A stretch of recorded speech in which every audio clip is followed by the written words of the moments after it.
নমস্কার বন্ধুরা, সবাই কেমন আছো? আশা করি সবাই ভালো আছো।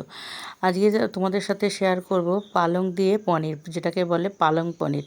পালংগুলোকে ছোট ছোট করে কেটে নিয়েছি, কেটে ভালো করে ধুয়ে পরিষ্কার করে জল গরম হয়ে গেছে, তার মধ্যে পালং শাকগুলোকে দিয়ে একটু নুন দিয়ে হাফ বয়েল করে নিয়েছি। হাফ বয়েল বলতে উষ্ণ একটু গরম করে নিয়েছি, যাতে পালং শাকটা কষটা বেরিয়ে যায়। আর এখনকার তো শাকে অনেক কিছু রাসায়নিক সার দেওয়া থাকে, একটু জলে ধুয়ে নিলে বেশ ভালো হয়। এবার জল ঝরাতে দিয়েছি।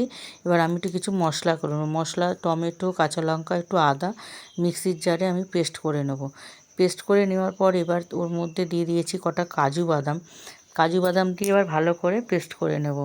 তা আমার মশলাগুলো পেস্ট করা হয়ে গেছে। ওই মিক্সিং জারের মধ্যেই আমি পালং শাকগুলোকে ভালো করে পেস্ট করে নিয়েছি।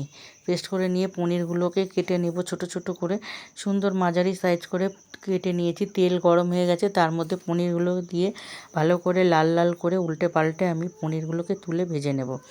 ভেজে তুলে নিয়েছি। এবার ওই তেলের মধ্যে আরও তেল দিয়ে দিলাম তেজপাতা, জিরে, শুকনো লঙ্কা, লবঙ্গ, দারচিনি, ফোড়নটা ভালো গরম হয়ে গেছে, ধোঁয়া উঠছে। ফোড়নের মধ্যে যে মশলাটা করা ছিল সেই মশলাটা দিয়ে ভালো করে আমি কষিয়ে নেবো। কষাতে কষাতে মশলাটা থেকে তেল ছেড়ে গেছে। আর মশলাটাতে আমি নুন হলুদ কোনো কিছু দেইনি, শুধু মশলা দিয়ে কষিয়ে নিয়েছি। এবার পালং শাক যেটা বেটে রেখেছিলাম সেই পালং শাকটা দিয়ে ভালো করে কষিয়ে নেবো। কষাতে কষাতে দেখো পালং শাকের রঙটাই পুরো চেঞ্জ হয়ে গেছে। পালং শাকের মধ্যে একটু নুন, হলুদ আর একটু চিনি দিয়ে ভালো করে কষিয়ে নেবো। আর যদি এই রান্নাটা তোমাদের ভালো লেগে থাকে অবশ্যই একটা লাইক কমেন্ট করো। আর খুবই সহজ রান্না, সবাই জানে মোটামুটি। আমি করেছিলাম বলে তাই ভিডিওটা তোমাদের সাথে শেয়ার করছি। আর রান্নাটা আমি পুরো শীতকালে করেছিলাম, এখন শীত চলে যাচ্ছে, এখন কিন্তু করিনি, সেই সময় আমি ভিডিওটা দিতে পারিনি।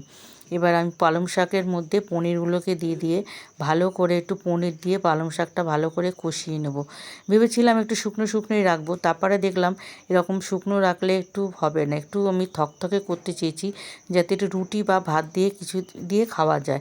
তার জন্য আমি একটু অল্প জল দিয়েছিলাম। তাই জলটা দিয়ে আবার একটু ভালো করে ফুটিয়ে নিয়ে সবশেষে দিয়েছিলাম ঘিটা দেওয়ার পর আমি চাপা দিয়ে রেখেছিলাম।